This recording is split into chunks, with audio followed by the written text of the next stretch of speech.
Screen पे एक article देख रहे हैं जिस आर्टिकल में ये दिखलाया जा रहा है कि अमेरिका और नाटो मिलकर आग लगाने की कोशिश कर रहे हैं। आखिरकार कौन सा ये क्षेत्र है और ये क्षेत्र भारत के लिए भी बहुत महत्वपूर्ण है। आखिरकार म्यांमार में कौन सा नया सीन चल रहा है, जानेंगे, जिसको लेकर चाइना ने चिल्लाना शुरू कर दिया है। तो वहीं भारत के लिए भी ये बहुत बड़ा खतरा या संकट लेकर सामने आ सकता है। दूसरी तरफ भारत और रूस सखालिन प्रोजेक्ट पर आमने सामने क्यों आ गए हैं? जियोपॉलिटिक्स में बहुत कुछ चल रहा है, हमेशा की तरह जानने को मिलेगा बहुत कुछ। आइए जानते हैं इन खबरों को विस्तार से। स्क्रीन पर एक कार्टून देख रहे हैं आप। ये कार्टून ग्लोबल टाइम्स ने बनाया है और इस कार्टून में वो दिखला रहे हैं कि नाटो के कंधे पे चढ़कर अमेरिका आग लगाने की कोशिश कर रहा है। हालांकि जहां का ये सीन दिखा रहे हैं, ये सीन है साउथ चाइना सी का, लेकिन ये पूरे के पूरे इलाके को ये दिखला रहे हैं कि इस ड्रम में भरा हुआ है कुछ विस्फोटक और इसे ये जला देना चाहते हैं। अब कुछ तस्वीरों को देखिए आप। ये जो तस्वीर देख रहे हैं,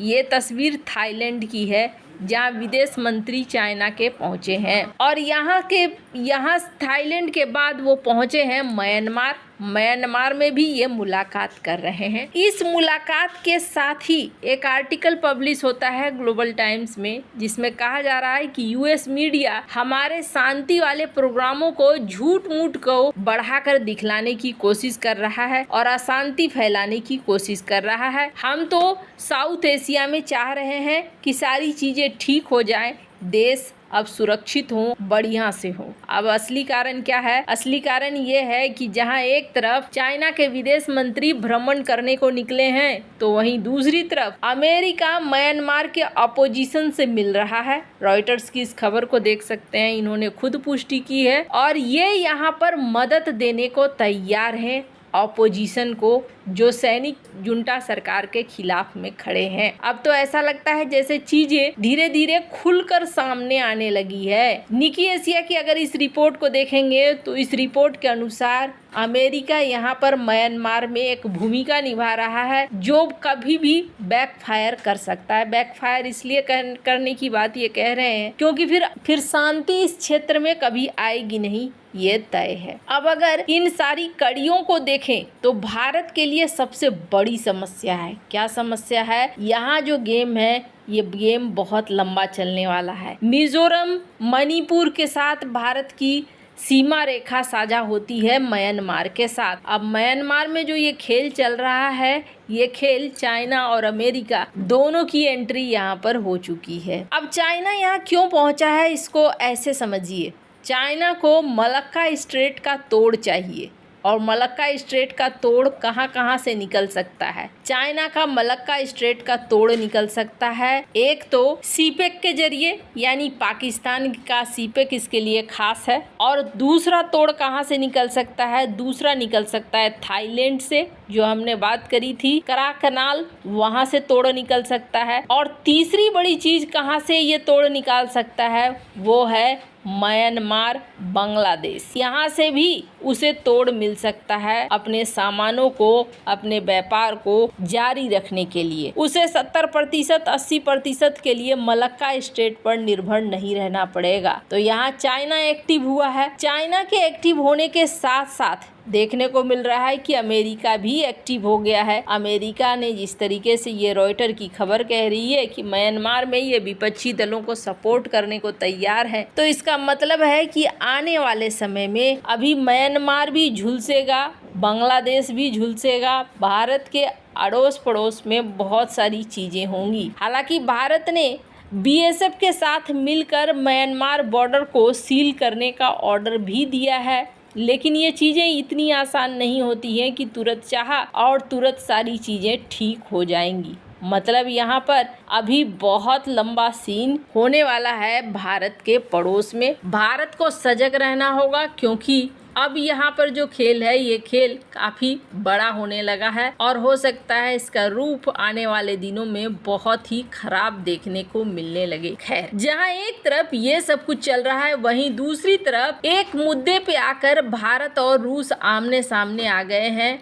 भारत और रूस का एक खास प्रोजेक्ट में साझेदारी है और ये प्रोजेक्ट है सखालिन-1। सखालिन-1 में पहले अमेरिका भी शामिल था, अमेरिकी कंपनियां भी यहाँ पर काम करती थी।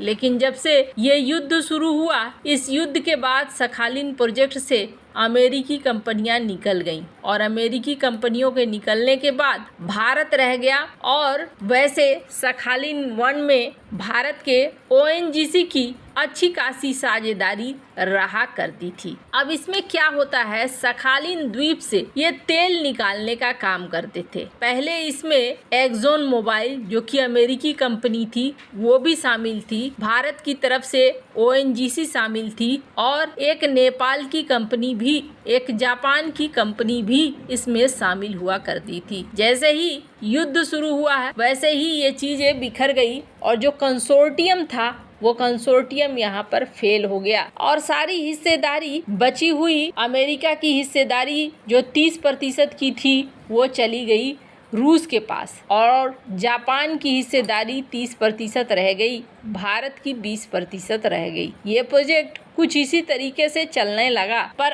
अभी भारत और रूस के बीच में एक मुद्दे को लेकर बात ठनी हुई है। भारत का ONGC जिसका स्टेक है 20% का, ONGC सबसे पहले तो ये चाह रहा था कि सखालिन-1 में उसका जो वेटेज है, उसकी भागीदारी है वो बढ़ जाए। और दूसरी बड़ी ये चीज़ थी कि ONGC का कहना है कि आप ऐसा करो, आप हमें तेल ही दे दो, लेकिन सखालिन-1 प्रोजेक्ट को डील करने वाली कंपनियों का कहना है कि नहीं है, हम आपको तेल नहीं दे सकते हैं, इसके बदले में आपको इसके बदले में पैसे ही मिलेंगे। अब पैसे कैसे मिलेंगे वो भी एक समस्या है। इसलिए समस्या है क्योंकि ये जो डिविडेंड है करीब करीब $600 मिलियन का पहुंच चुका है और रूस के ऊपर लगे हुए हैं प्रतिबंध। रूस के ऊपर जिस तरीके से प्रतिबंध लगे हुए हैं, ऐसे में वो पैसे दे नहीं पाएगा और ये काफ़ी लंबे समय तक चलता रहेगा। यही वजह है कि दोनों देश इस मामले को लेकर अभी भी डिस्कस कर रहे हैं कि सखालिन प्रोजेक्ट को लेकर जो फायदा हुआ है उस फायदे को पेमेंट किस तरीके से किया जाए। अभी रूस यहाँ पर तैयार नहीं है। PM मोदी पहले भी गए थे, जब यहाँ पुतिन से मिलने गए थे तब भी इस प्रोजेक्ट को लेकर बातचीत हुई थी और इस प्रोजेक्ट को लेकर ये कहा गया था कि आगे इसमें किस तरीके से पैसे का ट्रांसफ़र होगा अगर आप पैसा देना चाहते हैं तो। वैसे बात करें भारत की तो भारत रूस से ताबड़तोड़ खरीद रहा है, रूस से भारत खरीद रहा है तेल को और काफ़ी बड़े भंडार खरीदे हैं। पिछले ही महीने भारत ने अरबों डॉलर का तेल खरीदा है। तेल इस वक्त इसलिए भी जरूरी हो जा रहा है क्योंकि अनिश्चितता बनी हुई है दुनिया में, न जाने आगे युद्ध होगा या शांति होगी। अगर युद्ध होगा तो भी तेल की ज़रूरत बहुत ज़्यादा बढ़ने वाली है और अगर शांति होगी तो भी आगे बढ़ने के लिए तेल की ज़रूरत होगी। वैसे आपको क्या लगता है इन सब मामले में, आपकी क्या राय है, कमेंट कर जरूर बताएं। जल्द मिलते हैं अगली वीडियो में नई खबर के साथ।